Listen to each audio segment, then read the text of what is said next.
Thank you so much, Lisa. That was great.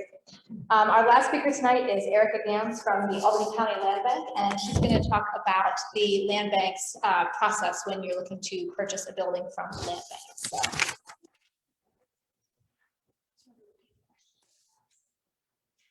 Okay. Hi, everyone. My name is Erica. I'm here from the Albany County Land Bank today.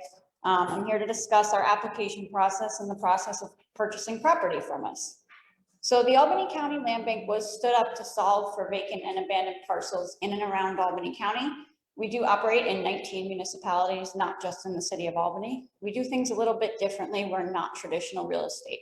One of the things that we do is we use an application process as opposed to just selling to the highest bidder. So I am here to talk to you about our property purchase application. If you haven't seen it or you don't have a copy of it, it is available on the shared drive, and I do have copies today here for everyone who joined us in person. So the very first thing you're going to want to do before you even pick up this application is you're going to want to go look at the property you're interested in applying for. The buildings that we have are in severe disrepair. Some of them have been vacant for up to 20 years. So you can only imagine what they look like inside. This is not a program that is for everybody. So you're going to want to take a look and bring a contractor, somebody who's going to help you develop a realistic scope of work for that building. After you've done that, you're going to go talk to building and codes and zoning. Make sure your plan is going to work.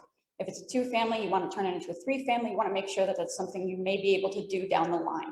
If it's a parking lot, you want to pave there, you want to make sure that's something you're going to be able to do down the line. Otherwise, the property is essentially useless to you. After you've done that, you're going to read our application, and then you're going to read it again. There's a lot of information in here. There's a lot of things you're agreeing to, so you want to make sure you know exactly what you are signing. The first step in the application is simply going to be to fill out your name and your contact information. This is important because if you're missing any documentation, we want to be able to reach out to you and let you know that that's the case. You can apply as an individual person, or you can apply as an organization, you can apply as an LLC. The only thing is that we will need copies of all that documentation to make sure we're vetting each member of the LLC or the organization. The land bank eligibility is the next section of our application. We ask that you answer these questions honestly. There are a series of questions such as, are you tax or mortgage delinquent? If you are, it is unlikely that the land bank will sell to you. If you do answer yes to any of these questions, we will be happy to have a conversation about why and what you'll need to do to become eligible in the future to purchase property from the Albany County Land Bank. Some of the other questions are, have you been prohibited from participating in the Albany County auction or other tax foreclosure auctions? We were essentially set up to help to replace the auction process in Albany County. So we want to make sure we are selling people who actually have a plan for these properties so that they don't go through the foreclosure process over and over and over again, as many of them used to do. Another question is, are you a first-time home buyer? We definitely want to know that. We do have programs available for first-time home buyers. So if you identify that to us, we may be able to work with you and get you into your first-time home. So the next section of the application is everybody's favorite. That's where you make your offer. We tell people to put their best offer forward. There is not a guarantee that you will be counter-offered. There is also not a guarantee that the board will sell to the highest bidder. So you want to put in there a price that you're comfortable offering, that if you get denied, you said, well, I gave it my best shot. You will also put in this section the estimated rehab costs. Again, that's a scope of work you will develop with your contractor after you've seen the property. If you're unable to develop a scope of work on your own, most of our properties have scopes of work attached to them. So you could contact our office and we'd let you know what we professionally think the property will take to get back up to code. You will explain in the application what your plan is. Again, if it's a building and your plan is to rehabilitate it, you'll show us what that looks like.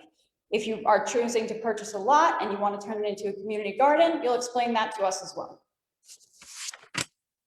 There are some required supplemental docs that come in with this application. A $30 processing fee, a copy of your photo ID, your most recent tax return W-2 or 4 most recent bank statements, as well as a recent pay stubs, as well as a bank statement, a loan pre-qualification letter, a letter of credit, or a funding commitment letter.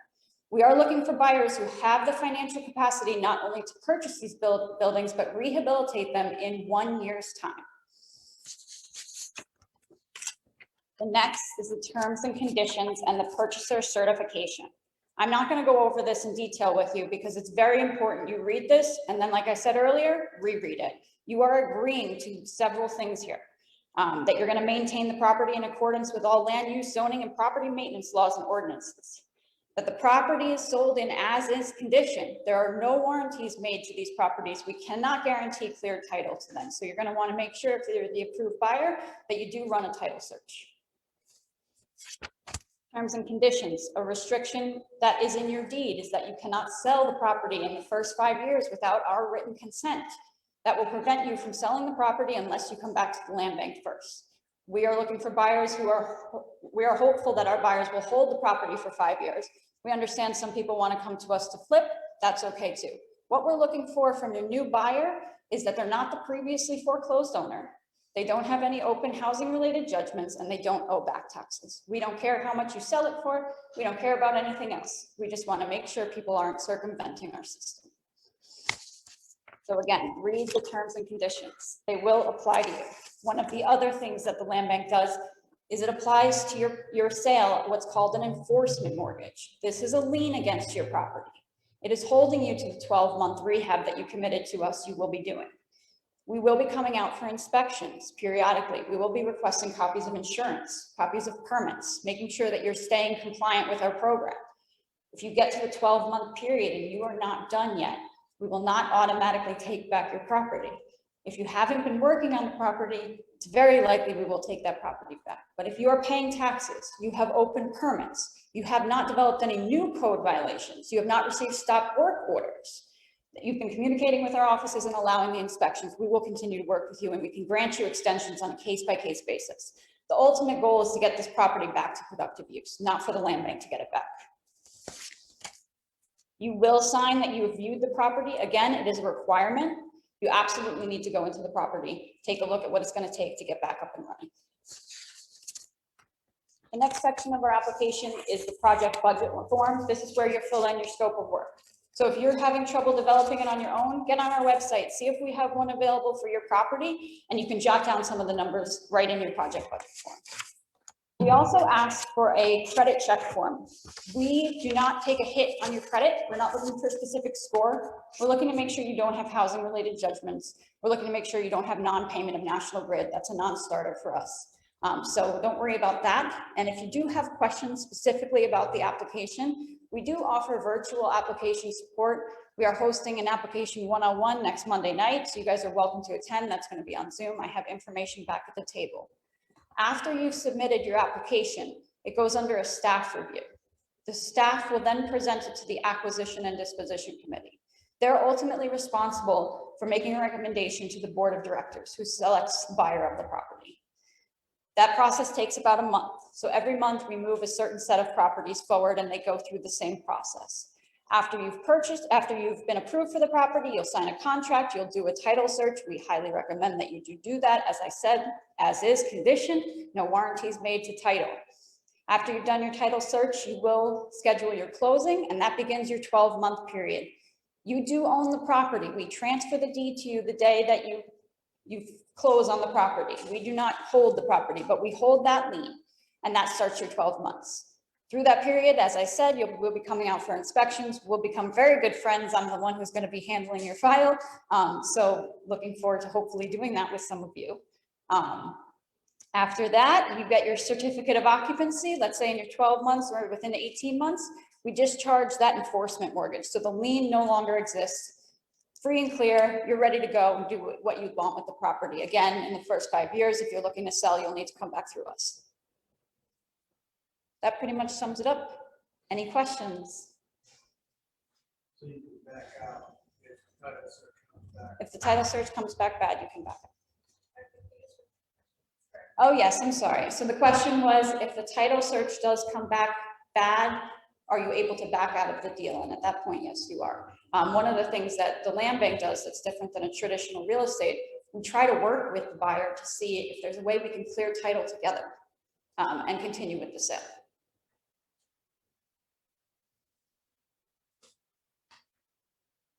Yep. What's the penalty if somebody sells the property? What's the penalty if somebody sells the property before the 5 years? The first thing that's going to happen is unlikely you're going to be able to get to that point. We have the lien. And if the lien has been discharged, we have the reverter in the deed. So any title search that your new buyer is going to do is going to show that. If you continue to, you will not get a title insurance policy, but if you sell it without doing title search, you dirty your own title essentially. So that's not so good for your new buyer, and we can still come back and reclaim the property. Could the property be rented? Yes, absolutely, you can rent the property. We have investors, we have first-time home buyers, and we have flippers who work with us. So you hold it for 5 years? You hold it for 5 years, you can rent it, you can live in it.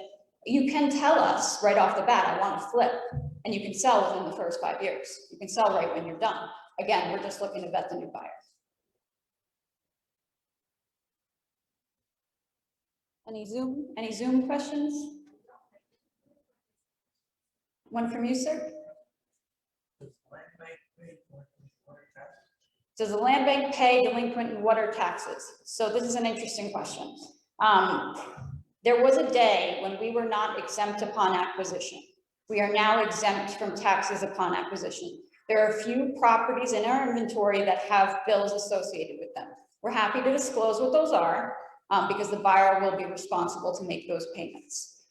What we do now is, because we are exempt upon acquisition, we are actively and constantly fighting against bills that still come to us. But we'll file what's called a tax correction. So you may contact the municipality on your own to find out if anything's owed. They may say yes, but we may be in the process of correcting that tax bill.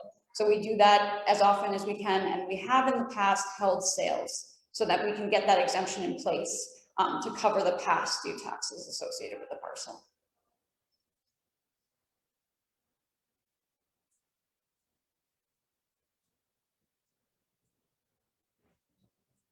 All right, well, thank you guys. I appreciate it. And right back there if you need an application. I want to thank everyone for attending tonight and all of you who are attending virtually. For everyone here tonight, all the speakers are in the back. If you have questions, we also have